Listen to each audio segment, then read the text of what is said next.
بسم الله الرحمن الرحيم. السلام عليكم ورحمة الله تعالى وبركاته، وطيب الله أوقاتكم بكل خير.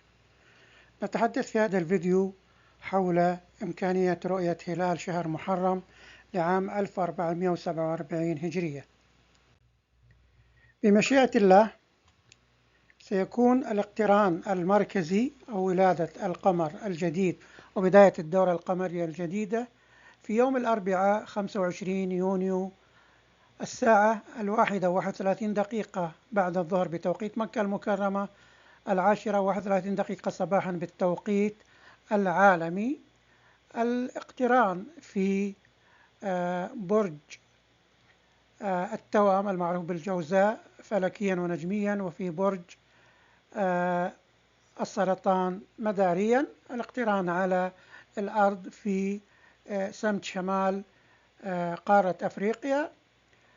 الاقتران واقعا هو في كوكبة اسمها كوكبة ذي العنان، ولكن عرفا هو في برج التوأم وفي منزلة الهنعة. في يوم الأربعاء 25 يونيو ليلة الخميس الرؤية مستحيلة في أوقيانوسيا وأجزاء من ماليزيا وأندونيسيا وأقصى جنوب قارة أفريقيا وجنوب قارة أمريكا الجنوبية، لكنها ممكنة بالعين المجردة بسهولة في وسط المحيط الهادي، وفي حال صفاء الأجواء تتقدم شرقا حتى تلامس أقصى جنوب غرب وغرب المكسيك، ومحتمل احتمالا ضعيفا في حال الاستعانة بالمناظير في المكسيك والولايات المتحدة وجنوب غرب كندا. الرؤية بالمناظير ممكنة من غرب المحيط الأطلسي وتصل حتى أقصى شمال قارة أمريكا الجنوبية في فنزويلا وكولومبيا، وحتى تقريبا أجزاء واسعة من كندا. والرؤية غير ممكنة في بقية قارات العالم رغم مكث القمر بعد مغيب الشمس. القمر لا زال في برج التوأم وفي منزلة الهنعة.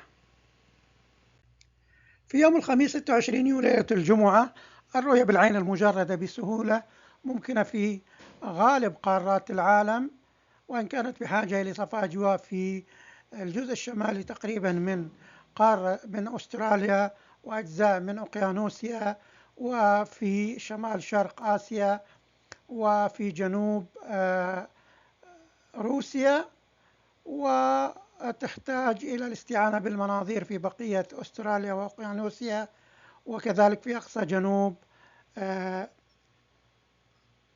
أستراليا. سيكون القمر أو الهلال في برج التوأم وفي منزلة الذراع. في يوم الجمعة ليلة السبت الرؤية تحصيل حاصل في جميع قارات العالم بالعين المجردة بسهولة، حيث القمر في برج السرطان وفي منزلة النسرة. هذا والسلام عليكم ورحمة الله تعالى وبركاته.